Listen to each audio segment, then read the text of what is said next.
काही दिवसांपूर्वी गोव्यातल्या एका क्लबमध्ये अग्निकांड झाल्याची घटना आपण सगळ्यांनीच ऐकली, ज्यात तब्बल 25 जणांचा मृत्यू झालाय. अगदी माणुसकीला काळिमा फासणाऱ्या या घटनेची फार चर्चा झाली. पण त्यानंतर असं काय घडलं ज्यामुळे त्या क्लबचा मालक ही घटना ऐकून थेट देश सोडून पळून गेला, आणि तेही त्याच इंडिगोच्या विमानानं ज्याच्या तब्बल 14,000 फ्लाईट्स रद्द झाल्या.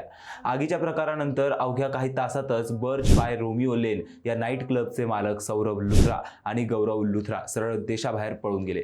पोलीस तपास करत होतेच, पण इमिग्रेशनकडून मिळालेल्या माहितीनं पोलीसही थक्क झाले. कळलं असं की दोघेही रविवारी पहाटेच थेट फुकेतला जाऊन बसले आहेत.